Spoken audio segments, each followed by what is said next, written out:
नमस्कार, मी नंदराज निकाळे. देशदूतच्या विशेष संवाद कट्टा कार्यक्रमात आपले सर्वांचे स्वागत. माती वाचवा अभियान सुरू करून ईशा फाउंडेशनचे संस्थापक श्री सद्गुरू जगभ्रमण करून भारतात नुकतेच पोहोचले आहेत. येत्या 11 तारखेला देशदूतच्या पुढाकाराने त्यांच्या मार्गदर्शनाचा कार्यक्रम नाशिकमध्ये होत आहे. या कार्यक्रमानिमित्ताने ॲग्री सर्च इंडिया प्रायव्हेट लिमिटेडचे मृदाशास्त्रज्ञ डॉक्टर ओमप्रकाश हिरे यांच्याशी आपण आता संवाद साधणार आहोत. नमस्कार डॉक्टर. नमस्कार. पहिला प्रश्न आहे, मानवी जीवनात आणि एकूणच सजीव सृष्टीत मातीचे महत्त्व किती आहे? माती म्हणजे काय ही गोष्ट पहिल्यांदा समजून घेणं गरजेचं आहे.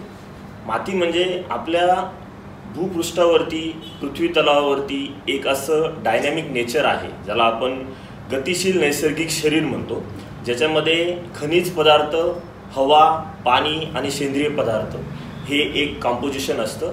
आणि त्यामध्ये आपलं जे पीक असतं ज्याला आपण क्रॉप म्हणतो, तर हे पीक वाढत असतं. आणि त्याचबरोबर जमिनीमध्ये काही सूक्ष्मजीव सृष्टी असते, ती सूक्ष्मजीव सृष्टी त्याच्यावरती जमिनीमध्ये राहत असते. आणि ही जी जमिनीमधली किंवा मातीमधली जी इकोसिस्टीम आहे, या इकोसिस्टीमवरतीच ॲटोमॅटिकली आपलं पीक महत्त्वाचं असतं. आणि पिकाच्या उत्पन्नावरती आपल्या मानवाचं शरीर किंवा मानवाचं आरोग्य महत्त्वाचं असतं. आणि म्हणूनच मातीचं जे महत्त्व तुम्ही सांगितलं, हे महत्त्व नक्कीच मानवाच्या आपल्या सिस्टीममध्ये किंवा मानवाच्या आरोग्यामध्ये एक महत्त्वाचा प्ले रोल करत असतं. म्हणजे एकूणच संपूर्ण सजीव सृष्टीसाठी माती हा महत्त्वाचा घटक. माती हा मीडिया आहे. जर माती जर नसेल, माध्यम जर नसेल, तर तुमची सजीव सृष्टी ही जिवंतच राहू शकत नाही. सद्गुरू आपल्याला तेच सांगतात की आपली जमीन ही मृत पावते, आपली माती ही मृत पावते. मृत पावते म्हणजे काय? आपल्या जमिनीमधील जे जैविक गुणधर्म आहेत, ह्या जैविक गुणधर्मामध्ये काहीतरी कुठेतरी कमतरता यायला लागलेली आहे. आणि जैविक गुणधर्म कमी झाले म्हणजेच आपली जमीन ही मरण पावण्याकडे निघते किंवा एक निर्जीव होताना दिसते आहे. आणि त्याच्यासाठी हा मोठा प्रयत्न आपला चाललेला आहे. अच्छा, म्हणजे माती ही एक सजीवच असते, जिवंतच आहे. पण ती आता दिवसेंदिवस खराब होण्याचे चान्सेस वाढत चाललेले आहेत. त्याच्यासाठीच आपल्याला हा प्रयत्न करणं गरजेचं आहे की तिला अजून कसं सक्षम ठेवता येईल, सुपीक ठेवता येईल. येस. तर मातीतून अन्नधान्य पिकवता येते हे समजल्यापासून वर्षानुवर्षे मातीतून माणूस पीक घेण्याचा प्रयत्न करतो, पीक घेतो आहे. पण सततच्या वापराने मातीवर त्याचे काही दुष्परिणाम होत असतील. येस. तर नेमके काय दुष्परिणाम होतात? नाही, आता काय झालंय, शेतकरी जेव्हा कोणतेही पीक घेत असतो तेव्हा त्याला फक्त उत्पन्नाशी घेणं असतं. आपल्याला त्या पिकामधनं किती उत्पन्न मिळेल आणि त्याच्यापासून किती पैसा मिळेल, हा जेव्हा तो विचार करतो तेव्हा तो मातीच्या आरोग्याकडे लक्ष देत नाही. हा सर्वात महत्त्वाचा मुद्दा आता सध्याचा आहे. मातीचं आरोग्य हे सध्या इतकं बिघडत चाललेलं आहे, त्याच्यामध्ये मानव हा सर्वात जास्त कारणीभूत आहे.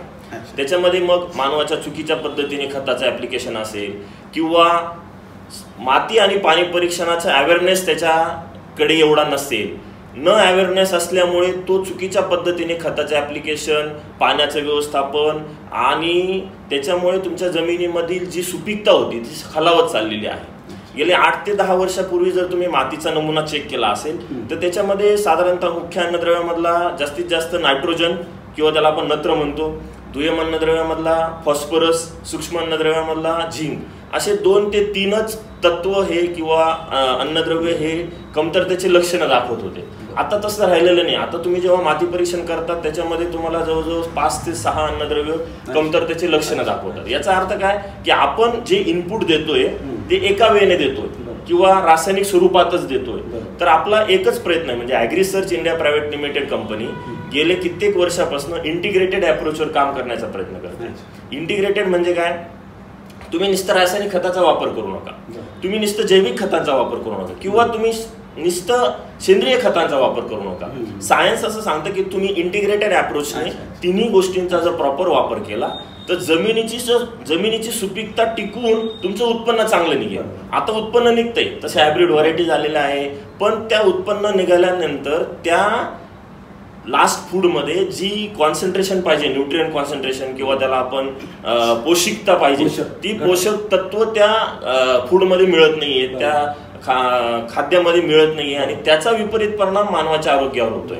म्हणून आता हा इनडायरेक्टली उत्पन्न घेतल्यामुळे किंवा ह्या हायब्रिड व्हरायटीजमुळे किंवा दिवसेंदिवस जमिनीला एक न देता पीक घेत असल्यामुळे नक्कीच आपल्या भूमातेवरती किंवा मातीवरच्या आरोग्यावरती विपरीत परिणाम होताना सुद्धा दिसत आहेत आणि मानवी जीवनावरही त्याचे विपरीत परिणाम. इनडायरेक्टली कसं असतं, जेव्हा मानवी आरोग्य आपल्याला सक्षम ठेवायचं असेल तर आपल्याला पिकाचं आरोग्य चांगलं ठेवावं लागेल.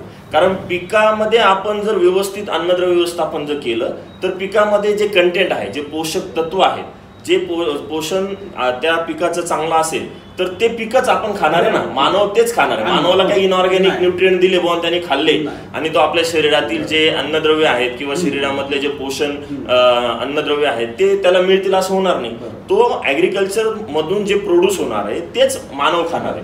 म्हणून जे प्रोड्यूस होणार आहे त्याला चांगलं प्रोड्यूस होण्यासाठी, त्याच्यामध्ये अन्नद्रव्यांचं प्रमाण प्रॉपर राहण्यासाठी आपल्याला आपल्या जमिनीची सुपीकता टिकवणं गरजेचं आहे. जर जमिनीची सुपीकता चांगली असेल तरच तुमचं पीक सुदृढ राहील, तरच तुमच्या पिकामध्ये सर्व अन्नद्रव्य व्यवस्थित असतील आणि ते पीक व्यवस्थित असेल तर तुम्ही ते मानव जेव्हा त्याला खातो इनडायरेक्टली तर त्याच्यापासून मिळणारं सर्व जे अन्नद्रव्य असतं ते मानवाला मिळतं. आता बऱ्याच भागामध्ये मानव हा बऱ्याच रोगांना बळी पडतोय. त्याच्या मागे त्याचे काही अन्नद्रव्याचे कमतरतेचे लक्षणं सुद्धा त्याच्यामध्ये दिसत आहेत.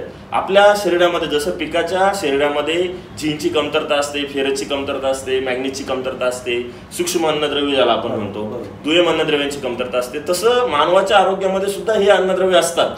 त्याचे कमतरतेचे लक्षणं हे वेगळ्या स्वरूपामध्ये दिसतात, पण मानवाला सुद्धा ह्या अन्नद्रव्यांची गरज असते. म्हणजे इनडायरेक्टली जमिनीची सुपीकता चांगली असेल तर पिकाचं आरोग्य चांगलं राहतं, पिकाचं आरोग्य चांगलं असेल तर ऑटोमॅटिकली मानवाचं आरोग्य सुद्धा चांगलं राहतं. हे सर्व एकमेकावर डिपेंड आहे. तुम्ही आता जे सांगितलं की जे वेगवेगळ्या घटकांची कमतरता असते तर पिकांवर त्याचे परिणाम दिसून येतात, तसे मानवाच्या शरीरावर पण त्याचे दिसतात. तर मग ते आपल्याला एक रोगाच्या स्वरूपात दिसतात. तिथं मग त्याच्यानंतर आपण त्याच्यावरती जर ट्रीटमेंट करायला गेलो तर तिथं लेट होऊन जातो आपण. म्हणून आपल्याला आपल्या पिकाचं आरोग्य चांगलं ठेवलं त्याच्यासाठी आपल्याला जमिनीचं भूमातेचं आरोग्य ठेवणं गरजेचं आहे, चांगलं ठेवणं गरजेचं आहे. आता असं म्हणतात की रासायनिक शेतीमुळे शेतजमिनीचं मोठ्या प्रमाणात नुकसान होत आहे. संशोधक आणि शास्त्रज्ञ असं नेहमी सांगत असतात. तर त्या प्रकारे होणारं नुकसान आपल्याला कसं टाळता येईल? आता याच्यामध्ये 2-3 महत्वाचे पॉईंट आहेत.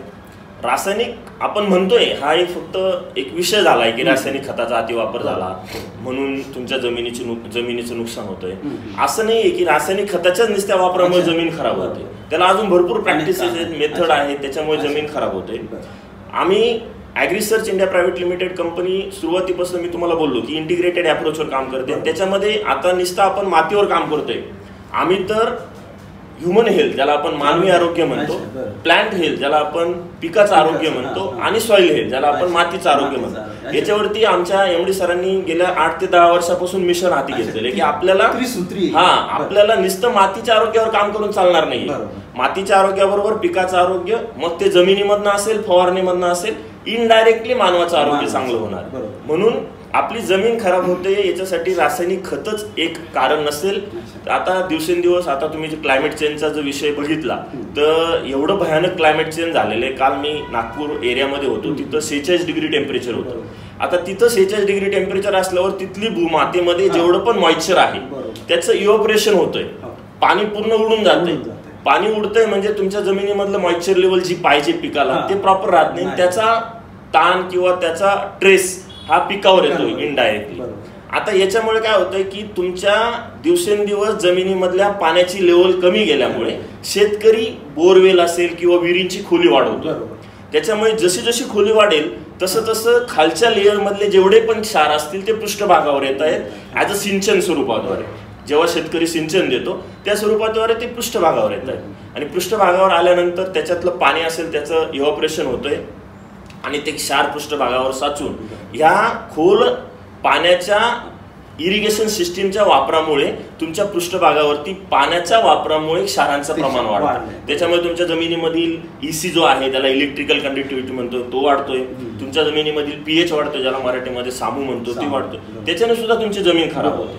रासायनिक खाद्य तुम्हाला देणं गरजेचंच आहे, पण त्याला एक जोडीदार म्हणून सेंद्रिय खतांचा आणि जैविक खतांचा वापर होणं गरजेचं आहे. सायन्स असं म्हणते की तुम्ही 3 सूत्रीचा वापर करा, एकत्र करा, त्याला आम्ही इंटिग्रेटेड अप्रोच म्हणतो. संतुलित अन्नद्रव्यामध्ये सेंद्रिय खते, जैविक खते आणि रासायनिक खते यांची तिन्हींची तुम्ही व्यवस्थित सांगड घाला, संतुलित पद्धतीने वापरा. ज्याला आपण रेशो बी ठरवून दिला की तुम्ही कमीत कमी 40 ते 50% सेंद्रिय खताचा वापर केला पाहिजे. वेगवेगळे सेंद्रिय खतं आहेत, त्याच्यानंतर साधारणतः 25 ते 30% तुम्ही रासायनिक खतांचा वापर केला पाहिजे आणि 15 ते 20% तुम्ही जैविक खतांचा वापर केला पाहिजे. अशा तिन्ही गोष्टींचा जर तुम्ही इंटिग्रेटेड अप्रोचने जर वापर केला जमिनीमध्ये, तर ऑटोमॅटिकली तुमच्या जमिनीची सुपीकता वाढेलच, त्याचबरोबर तुमच्या पिकाचं जे यील्ड आहे उत्पादन ऑटोमॅटिकली शेतकऱ्याला त्याचा फायदा होईल. म्हणजे आपण काय करतोय, जमिनीची इकोसिस्टीम डिस्टर्ब न करता, जमिनीची सुपीकता न खालावता आपण उत्पन्न घेतो. आता काय होतं, जमिनीच्या सुपीकतेकडे लक्ष नाही शेतकऱ्याला फक्त काय की माझं उत्पन्न वाढलं पाहिजे, मला जास्तीत जास्त त्या पिकामधनं उत्पन्न मिळालं पाहिजे, फायदा मिळाला पाहिजे. त्याच्यामध्ये तो खूप मोठ्या प्रमाणामध्ये रासायनिक खतांचा वापर करतो, इरिगेशन सिस्टीम चेंजेस करतो, खूप बरेचसे प्रयत्न करतो. हायब्रिड व्हरायटीज आल्या, त्याच्यामधनं जास्त उत्पन्न देणाऱ्या व्हरायटीज जास्त आल्या, त्याच्यामध्ये न्यूट्रिएंट रिचनेस जो आहे तो जास्त कॅल्क्युलेट होत नाहीये. म्हणजे ह्या सर्व गोष्टींमुळे ऑटोमॅटिकली तुमच्या जमिनीवरती विपरीत परिणाम होत आहे आणि त्याला सुधारण्यासाठी आपल्याला प्रयत्न करणं गरजेचं. म्हणून आता सद्गुरूंच्या माध्यमातून ॲग्रिसर्च इंडिया प्रायव्हेट लिमिटेड एक ॲग्रिकल्चर सेक्टरमध्ये म्हणजे कृषी क्षेत्रामध्ये एक प्रयत्न करते की आपण सुद्धा ह्या कार्यामध्ये, ह्या जमिनीच्या सुपीकतेच्या कार्यामध्ये किंवा ज्याला आपण म्हणतो मातीच्या आरोग्यामध्ये एक हातभार लावणं गरजेचं आहे. तर नैसर्गिक अथवा सेंद्रिय शेतीला प्रोत्साहन देण्याची गरज वारंवार व्यक्त होत आहे आणि त्या पद्धतीने सेंद्रिय शेती केली पण जात आहे, लोक करत पण आहेत. परंतु मातीचं आरोग्य सुधारण्याबरोबरच पीक उत्पादन वाढ आणि या दोन्ही गोष्टी एकाच आपल्याला साध्य करता येतील का, शक्य आहे का? थोडंसं याच्यामध्ये माझा पहिला पॉईंट जो होता ना की आपण सेंद्रिय शेती जेव्हा म्हणतो ना, तिथं 100% सेंद्रिय पदार्थ किंवा सेंद्रिय खतांचाच वापर होणं गरजेचं आहे असा विषय मांडला जातो. पण जर आम्ही प्रॅक्टिकली जेव्हा काम करतो, फील्डवरती असेल किंवा शेतकऱ्यांशी जेव्हा संवाद साधतो, तर 100% सेंद्रिय खतांचा वापर करून आपण 4 वर्ष, 5 वर्ष, 6 वर्ष उत्पन्न घेऊ शकू. पण आपल्याला त्या उत्पन्नामध्ये प्रॉडक्टिव्हिटी महत्वाची असते, कमी जागेमध्ये जास्त उत्पन्न घेणं. मग ह्या प्रॉडक्टिव्हिटीला जर आपण डोळ्यासमोर ठेवलं तर कोणतं पण सायन्स किंवा शास्त्र असं सांगते की तुम्ही इंटिग्रेटेड अप्रोचने काम करा. नुसतं सेंद्रिय खतांवरती डिपेंड न राहता तुम्ही सेंद्रिय खताला जर रासायनिक खताची जोड दिली तर ऑटोमॅटिकली रासायनिक खतामधले जे अन्नद्रव्य आहेत त्याची कार्य करण्याची क्षमता वाढेल. जर तुम्ही रासायनिक खताला जैविक खतांची जोड दिली तर ऑटोमॅटिकली रासायनिक खताचे अन्नद्रव्य जे जमिनीमध्ये स्थिर होत आहे, फिक्स होत आहे, इमोबाईल स्वरूपामध्ये पिकाला उपलब्ध होऊ शकत नाही, स्वरूपामध्ये जमिनीमध्ये स्थिर होत आहे, तर अशा अन्नद्रव्यांना उपलब्ध स्वरूपामध्ये करून देण्याचं एकमेव काम करतं ते म्हणजे सूक्ष्मजीव, जमिनीमधील बॅक्टेरिया. तर यांना ऍक्टिव्हेट करायचा असेल तर आपल्याला जैविक खतांचा वापर सुद्धा जमिनीमध्ये किंवा बायो फर्टिलायझर असतील त्याचा वापर जमिनीमध्ये करणं गरजेचं आहे. जसं PSB असेल, KMB असेल, पोटॅश मोबिलायझिंग बॅक्टेरिया, नंतर नायट्रोजन फिक्सिंग बॅक्टेरिया असतील, मायक्रोरायझा एक मोठं माध्यम आहे बायो फर्टिलायझरचं, त्याचं ऍप्लिकेशन करून आपल्याला आपल्या रासायनिक खताची कार्यक्षमता वाढवायची, जेणेकरून आपण ह्या तिन्हींचा अप्रोच जर व्यवस्थित डोळ्यासमोर ठेवला तर आपल्या जमिनीची सुपीकता चांगली राहून पिकाचं आरोग्य चांगलं राहील, ऑटोमॅटिकली मानवी आरोग्य सुद्धा चांगलं राहील. माती वाचवण्यासाठी शेतकरी, नागरिक, सरकार आणि सामाजिक संस्था यांना तुम्ही काय सांगू शकाल या निमित्ताने? आता ॲज अ सॉईल सायंटिस्ट म्हणून माझं एज्युकेशन ह्याच विषयामध्ये असल्यामुळे मी कायम नेहमी आता बऱ्याचशा मीटिंग शेतकऱ्यांची मी घेत असतो आणि मी जवळजवळ अर्धा 1 तास सुरुवातीला शेतकऱ्यांना मातीच्या आरोग्याविषयीच सल्ला देत असतो. तर मी सर्वांना एकच सल्ला देऊ इच्छितो की जेवढं तुम्हाला माती परीक्षण आणि पाणी परीक्षणाकडे अवेअरनेस शेतकऱ्यांच्या मनामध्ये किंवा शेतकऱ्यांनी स्वतः जर निर्माण केला तर ऑटोमॅटिकली आपल्या जमिनीचं आरोग्य कसं आहे हे आपल्याला आधी समजेल. आरोग्य समजलं पाहिजे ना की माझ्या जमिनीमध्ये सेंद्रिय कर्ब किती आहे, मग तो एवढा 0.5% असेल तर त्याला वाढवणं गरजेचं आहे. हे केव्हा कळेल? जेव्हा तो माती परीक्षण करेल. माती परीक्षण बरेच लोक करतात, पाणी परीक्षण करत नाही. पाणी परीक्षणामध्ये आपल्या पाण्यामध्ये क्षार किती आहे, आपल्या पाण्याचा पीएच किती आहे, मग ते क्षारामध्ये कार्बोनेट बायकार्बोनेट लेवल कशी आहे, क्लोराईडची लेवल कशी आहे हे आपल्याला समजेल. त्यानुसार आपण काहीतरी चेंजेस करू. फर्टिलायझर ऍप्लिकेशन मध्ये असेल किंवा इरिगेशन सिस्टीम मध्ये असेल, आपण कुठेतरी काहीतरी चेंजेस करू. म्हणजे पहिला सर्वात महत्वाचा मुद्दा याच्याद्वारे मी सांगू इच्छितो की माती परीक्षण आणि पाणी परीक्षण याच्याकडे प्रत्येक शेतकऱ्याने लक्ष देणं गरजेचं आहे. दुसरं, अन्नद्रव्य व्यवस्थापन करत असताना एकात्मिक अन्नद्रव्य व्यवस्थापन ही जी कन्सेप्ट आहे ही थोडीशी समजून आणि त्याचा वापर करणं शेतकऱ्यांनी गरजेचं आहे. तिसरं, सध्या आता खूप मोठ्या प्रमाणामध्ये हेवी मशिनरीचा वापर शेतीमध्ये होतो. त्याच्यामुळे तुमच्या जमिनीची जी जडणघडण आहे किंवा आपण त्याला भौतिक गुणधर्म म्हणतो जमिनीचे, ते भौतिक गुणधर्म जमिनीचे एवढे जबरदस्त बिघडलेले, हेवी मशिनरीच्या वापरामुळे जमिनीची पोरॉसिटी डिस्टर्ब झाली, ज्याला आपण पोकळी म्हणतो, ती डिस्टर्ब झाली. वरच्या 5 ते 7 सेंटीमीटर पर्यंत पोकळी मिळते तुम्हाला, खालच्या लेअरला तुम्हाला पोकळी मिळत नाही जमिनीमध्ये. हवा व्यवस्थित खेळती राहत नाही, पाण्याचं आणि हवेचं गुणोत्तर जे पाहिजे पिकाला चांगलं ते व्यवस्थित मिळत नाही. म्हणून जुने लोक कसे, त्यांच्याकडे बैल असायचे, त्याच्याने क्रॉपिंग इंटरकल्चरल ऑपरेशन करायचे, वखरपाळ्या सर्व गोष्टी व्हायच्या. आता तसं राहिलेलं नाही. आता बरेचसे लोक असे आहेत, 20-25% लोक असे आहेत शेतकरी की त्यांच्याकडे बैलच नाहीये, त्याच्याकडे जनावर नाहीये. मग याच्याने काय होतं की हेवी मशिनरीच्या वापराने सुद्धा तुमचा कॉम्पॅक्टनेस, ट्रॅक्टरचा वापर, रोटर सारखं आता एक शस्त्र आलेलं आहे की ते 2 दिवसामध्ये तुमची जमीन तयार करून, 2 दिवस बी नाला नाही, 2 तासामध्ये तयार करून आणि दुसरं पीक, हा एक विषय आहे. दुसरं, शेतकऱ्यांकडे जनावरांचं प्रमाण दिवसेंदिवस कमी होतं. ऑटोमॅटिकली जनावरांचं प्रमाण कमी झालं म्हणजे स्वतःचं त्याचं जे FOM प्रोडक्शन स्वतःचं व्हायचं, म्हणजे शेणखत तो स्वतः जे तयार करायचं ते इनडायरेक्टली कमी झालं. मग कमी झाल्यामुळे शेतकरी विकत शेणखत घेऊन टाकण्यासाठी थोडासा मागे जातोय. तो तिथं कंटाळा करतोय की यार एवढा पैसा जातो, तेवढा पैसा तो घेतो सुद्धा आहे, पण त्याच्यात क्वालिटी मिळत नाही. तो पण एक विषय आहे. त्याच्यामुळे सुद्धा आपल्याला त्याच्याविषयी थोडंसं अवेअरनेस शेतकऱ्यांच्या मनामध्ये निर्माण करणं अत्यंत गरजेचं आहे.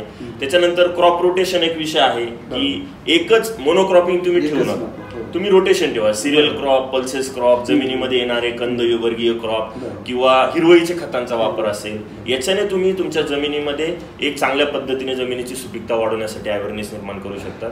चौथं म्हणजे सर्वात महत्वाचं की आपल्या जमिनीला विसावा खूप कमी राहिलेला आहे. जुने लोक 2-2, 2.5 महिने जमीन पलटी करून नांगरून ठेवायचे. सूर्यप्रकाशाच्या सानिध्यात ती जमीन यायची, नॅचरली जमिनीचं स्टरिलायझेशन व्हायचं, सॅनिटायझेशन, आपल्याला सॅनिटायझेशन शब्द जास्त समजतो, सॅनिटायझेशन व्हायचं. नॅचरली त्या जमिनीमध्ये जे बुरशीजन्य रोग आहेत ते कंट्रोल व्हायचे, नॅचरली कंट्रोल व्हायचे. किंवा किडींचे एक सायकल असते, त्या किडींची एक सुप्त अवस्था जमिनीमध्ये असते, ती सुद्धा नॅचरली कंट्रोल व्हायची. आता बघा असे काही कीड मार्केटमध्ये किंवा पिकावरती आहेत की हेवी मशीन केमिकलचा वापर करून सुद्धा ते कंट्रोलमध्ये येत नाही. बरोबर आहे, खरं आहे. खूप प्रयत्न करतायत शेतकरी, त्याचं शेतकऱ्याचं इनडायरेक्टली नुकसान होतं. तर ही जी जुनी पद्धत जी होती ना की विसावा देणं, हिरवीच्या खतांचा वापर करणं, 8-10 टन शेणखताचा वापर करणं, क्रॉप रोटेशन, पीक चेंज करणं, विसावा देणं, जुन्या लोकांना बैलांचा वापर करून जमिनीची मशागत करणं, ह्या गोष्टी परत येणं गरजेचंच आहे. या गोष्टी जर भविष्याच्या 5 ते 10 वर्षामध्ये जर परत आल्या नाही तर हे जे मिशन आहे आपलं माती वाचवा, तर ह्या मिशन मध्ये सुद्धा आपण कमी पडू शकतो. ह्या ज्या प्रॅक्टिकल गोष्टी, कारण प्रॅक्टिकली गोष्टी जेव्हा शेतकऱ्याला समजून सांगितल्या तेव्हाच त्याला समजतं, पचतं. ह्या ज्या 4-5 गोष्टी याच्याकडे आपण जर चांगल्या पद्धतीने अवेअरनेस कोणत्याही माध्यमातून, आमचं Agri Search private limited company तर आम्ही करतोच आहोत, आमच्यासारख्या कंपनीने असेल, गव्हर्नमेंटचं असेल किंवा तुमच्यासारखे मीडिया असेल, याद्वारे आपल्याला हा अवेअरनेस निर्माण करून आपल्या भूमातेचं आरोग्य जपणं, वाढवणं तर थोडं लांबच आहे, जपणं जे आहे ते टिकून ठेवणं, याच्यासाठी जरी प्रयत्न झाला ना तरी खूप मोठी गोष्ट आपल्यासाठी होईल, खूप मोठं काम आपलं होईल. आणि सद्गुरू ह्या माध्यमातून हे काम करतायत आणि ही खूप मोठी आपल्यासाठी एक अपॉर्च्युनिटी आहे की त्यांना आपण एक डोळ्यासमोर एक आदर्श व्यक्ती म्हणून जर आपल्यासारख्या लोकांनी जर ते काम केलं तर एक खूप मोठी क्रांती आपल्या भारतामध्ये, जगामध्ये होऊ शकते. आजच्या देशदूतच्या संवाद कट्टा कार्यक्रमात आपण आलात, माती वाचवा अभियानानिमित्त आपण मार्गदर्शन केलं, त्याबद्दल देशदूत परिवाराच्या वतीने आपल्याला धन्यवाद. खूप खूप धन्यवाद सर. धन्यवाद.